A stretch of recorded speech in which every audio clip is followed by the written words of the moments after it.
Talk about DC in the 90s.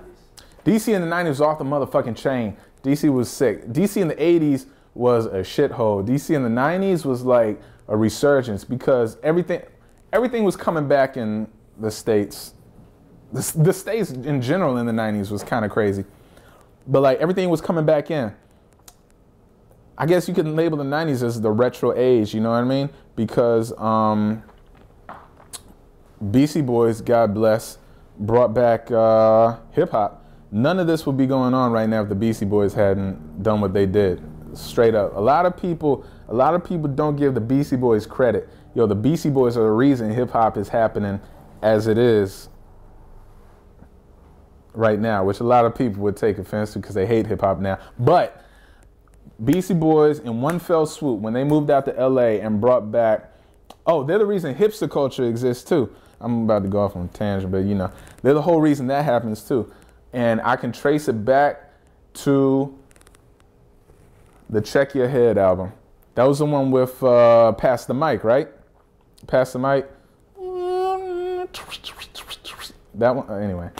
It was the shit. So Pass the Mic, I shit you not, started hipster culture and the resurgence of old school hip hop. You wouldn't have Star Wars on DVD, Wild Style on DVD if it hadn't been for that record. So, because they brought back scratching, you know, like old school scratching, the old school status, and they brought back shell toes, you know. Nobody was fucking with shell toes before the Beasties brought them back. Like, oh, remember, you know, 84 when we were coming up, we were rocking shell toes, they got them. The whole thrift store searching thing, they brought that shit back. The whole graffiti t-shirts, they sparked it off. The whole underground style magazine, they sparked it off with Grand Royal magazine, seminal, first, you know, first of its kind. You wouldn't have your whatevers. You wouldn't have your Fader magazines, your Trace, if that hadn't happened, none of that. And they sparked the polyester old school bowling tee. Not just the bowling tee, but any, I mean, not this bowling shirt, but any shirt. One scene, 10 seconds did it. Check Your Head, when it comes on, the A-D-R-O-C-K, and in every time he says something, it's a different shot, and he has a completely different vintage old school shirt on, you know what I mean? After that, yo, forget it. Skater culture switched up, the whole thing switched up. Church. And then whatchamacallit, that was like sparked off the 90s. That was what? That was like 91? 92, 91. So that set the tone. And then after that, you had the whole resurgence, the whole old school resurgence. You know what I mean? After that, you had your D-Lights coming out. Wu came out, and Wu had a sound that it was just stripped down. That whole stripped down thing was bumming in the 90s. And so in DC, the thing about DC was that it had that whole separation between go-go and hip hop.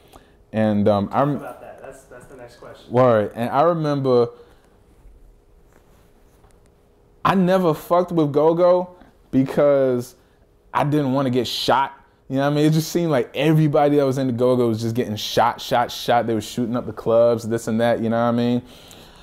Anytime the IBAS got shot up, it was a go-go night, you know, hip-hop night would be cool, you know what I mean? People would be like, there'd be a fight maybe, but, you know, go-go night, motherfuckers just go the fuck off, you know what I mean?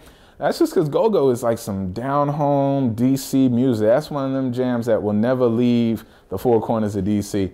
You know what I mean? Like, go-go is DC, B-More Club is Baltimore, you know, Baile Funk is fucking Brazil, and them shits would never, well, some of them are blown up, but go-go itself will never leave DC.